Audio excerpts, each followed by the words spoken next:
Hi, everybody. Well, that cruise ship in doing its last sailing in Alaska, the Radiance of the Seas. Well, it wasn't norovirus.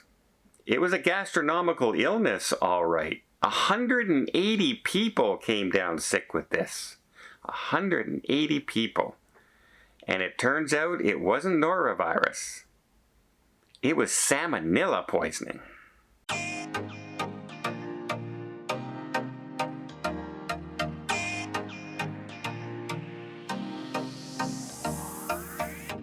So, yeah, salmonella poisoning. That's not a normal one to get. Very rare is that happening on cruise ships. And it's usually a cause of contamination, like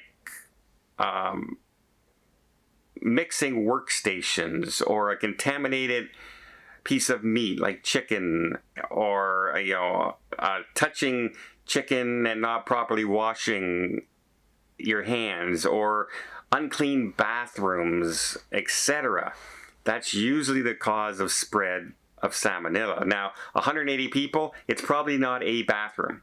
It's probably not one bathroom that was unclean to cause 180 people to come down with it. So it's more than likely a food contamination or a cleanliness factor in the kitchen that caused this. A mixing of, say, somebody cut chicken and then they went and did vegetables or something on it and didn't wipe it properly or didn't sterilize it properly. But cruise ships are some of the cleanest, most stringent when it comes to cleaning out there.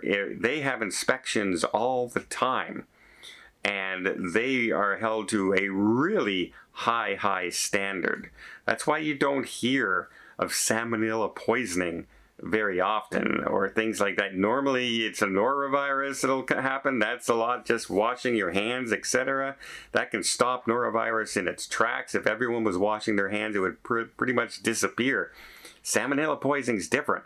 Salmonella poisoning is not from the people coming in. Although not washing your hands does contribute, folks. It does contribute to it.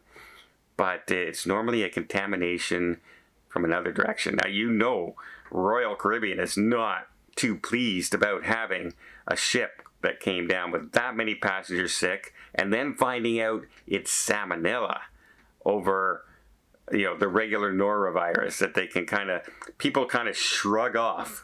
Norovirus nowadays, right? Oh wait, or even COVID nowadays, right? I caught COVID, I had the sniffles for 3 days. I didn't even not go to work. That's how people are right now. And norovirus, I got, a stomach upset for 3 days and then I was fine. Shrugged it off. But when you hear salmonella poisoning, that could be more dangerous. And to have infected 180 people, you got to wonder where that came from. Was it meat that they bought that came in contaminated? Was it meat that was misstored and stored at a wrong temperature and actually helped spread that way? Was it an unclean workstation? What was the cause? And they are looking into this. They are checking this out left and right, because that's not a good mark. Not to mention, this has also been reported to the CDC. And now the CDC is going, yeah, that's not that's salmonella. Maybe we'll have to do a surprise inspection on that ship and find out exactly what's going on there. So, yeah, it's ultra rare to hear a cruise ship had salmonella poisoning on board. Now, if you remember, we had an outbreak last year of E. coli on a cruise ship. Again, ultra rare, but it didn't affect 180 people. That was over 8% of the people on board. Nearly 10% of everybody on board got salmonella poisoning on a cruise.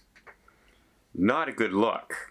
And so you can guarantee that Royal Caribbean have sent some people to that ship to double check. And those chefs and the hotel managers and everything are just livid that this was a possibility, and they will be going over that ship with a fine-tooth comb to find out what exactly happened, what exactly was the cause, where exactly did it come from.